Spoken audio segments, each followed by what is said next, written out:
સુરતમાં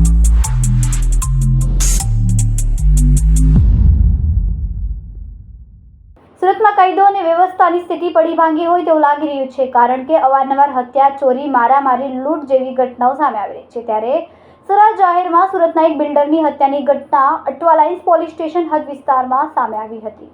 રાજ્ય ગૃહમંત્રી હર્ષ સંઘવીનું શહેર સુરત ડાયમંડ સિટી અને ટેક્સટાઇલ સિટીના નામથી ઓળખાય છે, પરંતુ હવે સુરત નવી ઓળખ મેળવવા તરફ આગળ વધી રહ્યું હોય એવું લાગી રહ્યું છે, કારણ કે સુરત શહેરમાં ક્રાઇમનો રેશિયો સતત વધી રહ્યો છે. દિન દહાડે સરા જાહેરમાં લોકોની હત્યા સામે આવી રહી છે. ત્યારે સુરતના અટવા લાઇન્સ પોલીસ સ્ટેશન હદ વિસ્તારમાં સંગ્રામપુરા વિસ્તારના સાબરી પેલેસ પાસે બિલ્ડર મોહમ્મદ આરિફની બે ઇસમો દ્વારા હત્યા કરવામાં આવી હતી. આ ઘટનાની જાણ થતાં અટવા લાઇન્સ પોલીસ સ્ટેશનના ઇન્સ્પેક્ટર સહિત પોલીસ કર્મચારી ઘટના સ્થળ પર પહોંચ્યા હતા. આ ઉપરાંત એસીપી અને ડીસીપી સહિતના અધિકારી પણ ઘટના સ્થળ પર તાત્કાલિક અસરથી પહોંચી ગયા હતા અને સમગ્ર મામલે તપાસ શરૂ કરી હતી. તો સમગ્ર ઘટનાના સીસીટીવી પણ સામે આવ્યા હતા. પોલીસ દ્વારા તાત્કાલિક અસરથી સીસીટીવી ફૂટેજના આધારે આરોપીઓને આઈડેન્ટિફાઈ કરવામાં આવ્યા હતા અને પોલીસની અલગ અલગ ટીમો બનાવીને ગણતરીના કલાકોમાં જ ધરપકડ કરવામાં આવી હતી. કેમેરામેન સેનિલ વિરાણી સાથે વિશાલ છેટા, માનવ પ્રભા ન્યૂઝ, સુરત.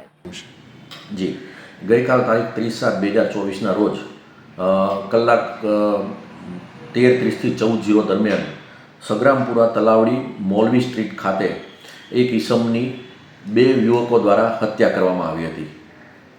મરણ જનાર જે છે એ મોહમ્મદ આરિફ કુરેશી જે બિલ્ડરનો જેમની ઉંમર 55 વર્ષની હતી અને જે વ્યવસાય બિલ્ડર તરીકે કામ કરતા હતા. એમના દીકરા સુફિયાને અઠવા પોલીસ સ્ટેશન ખાતે ફરિયાદ આપેલી કે તેમના પિતાની બે યુવકો ફૈઝ અને તબરેજ, આ બે યુવકોએ પાઇપ અને છરીના ઘા મારીને હત્યા કરેલી છે, બરાબર. જેના અનુસંધાને BNSની કલમ 103(1) મુજબનો અઠવા પોલીસ સ્ટેશન ખાતે ગુનો રજીસ્ટર કરવામાં આવેલ અને તપાસ ચાલુ કરવામાં આવેલ. ફરિયાદમાં સુફિયાને જણાવેલ કે એમના પિતાએ આશુતોષ હોસ્પિટલ સંગ્રામપુરા ખાતેની સામેની બાજુએ એક જમીન રાખેલી, જે જમીનના બાંધકામ કરવા બાબતે પૈસાની લેતી દેતી બાબતે આ લોકો પૈસા માંગતા હતા એમની પાસે, સામાવાળા, અને એ પૈસા નહોતા આપતા, એના કારણે થઈને એમની હત્યા થઈ એવું એમણે ફરિયાદમાં જણાવેલ છે.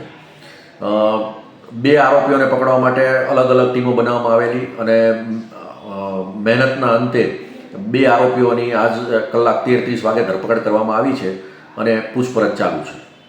સર, શું નામ છે આરોપીઓના અને કઈ રીતે આખી ઘટનાને અંજામ આપ્યો હતો એમને?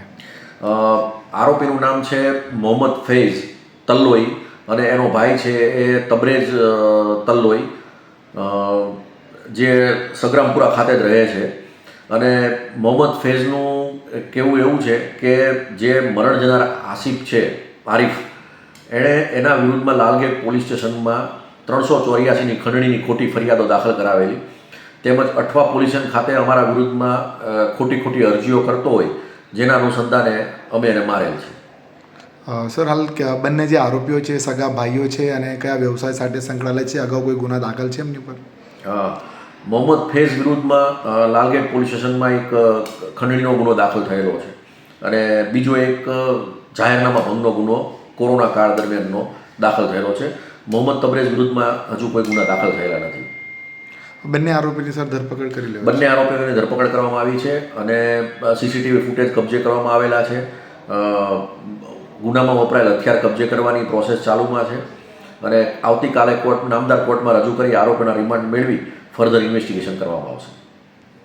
ઓકે. અમારા વિડીયોની નવી અપડેટ મેળવવા માટે સબસ્ક્રાઇબ કરો માનવ પ્રભા ન્યૂઝ ચેનલને. બેલ આઇકન ક્લિક કરો લેટેસ્ટ વિડીયો સૌથી પહેલા મેળવવા માટે.